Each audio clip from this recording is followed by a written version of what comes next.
This is the Epik.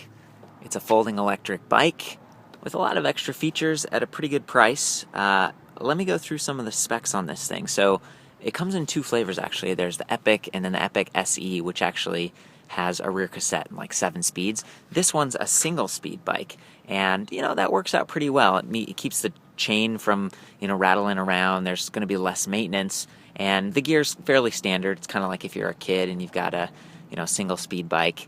It worked okay. Going up hills could be a little bit trickier, but that's where the pedal assist and the electric motor really help on this bike. So it's kind of neat. It comes in a few different colors. There's like black, red, blue, and then kind of a green color. It's got these nice fenders, front and rear, and it's got lights built in. Now the rear light isn't actually connected to the system, so that means extra batteries and a little bit of extra messing around, but the front light is. And so as soon as you turn the bike on, there's actually a switch up there on the controller that lets you activate the light. So I think that's pretty cool.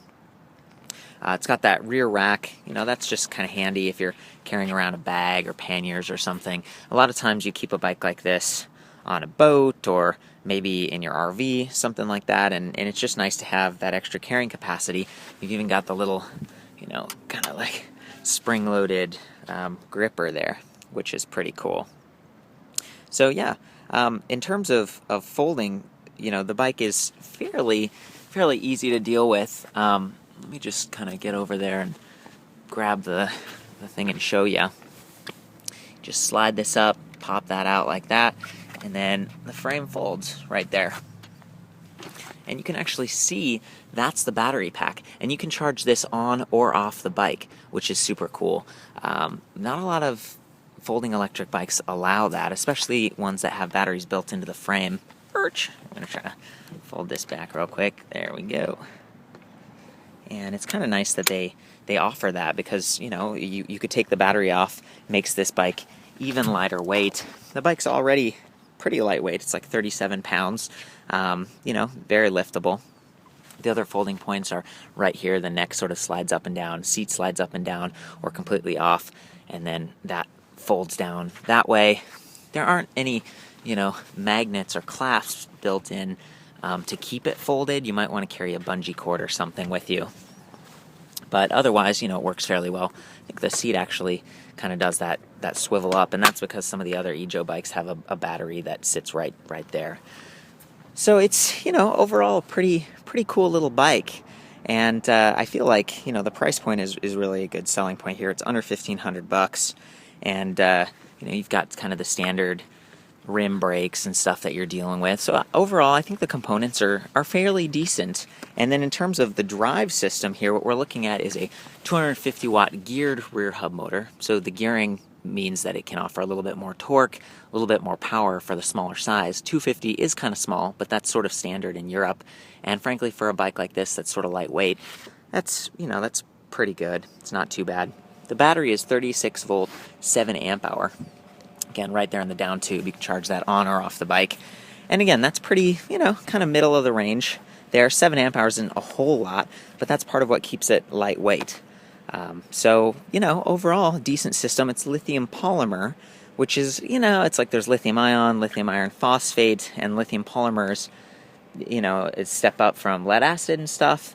It might kind of have like a medium lifespan, but the fact that it's replaceable is pretty cool. And this is a pretty big operation. They're I feel like they support their bikes pretty well.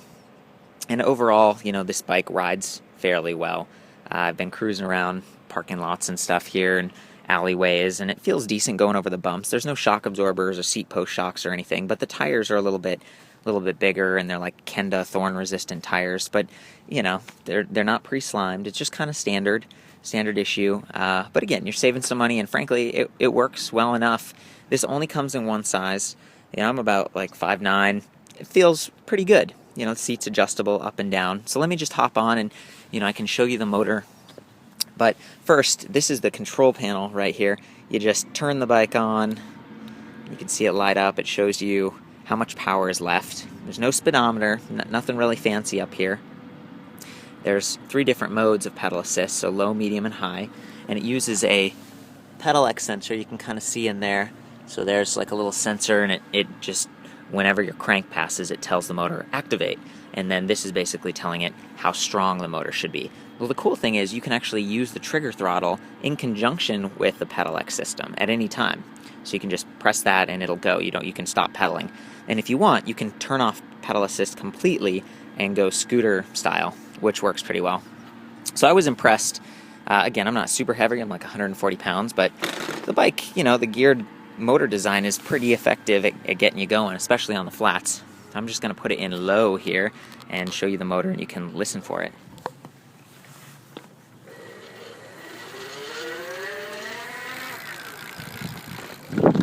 Pretty smooth, pretty quiet and efficient. I'm going to do the twist throttle, or the trigger now.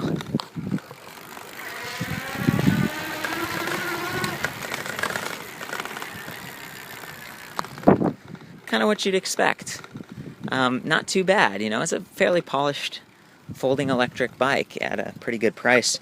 I'll go ahead and put on the wide angle lens so you can see what the riding position looks like here. There we go. I'm going to go up to medium.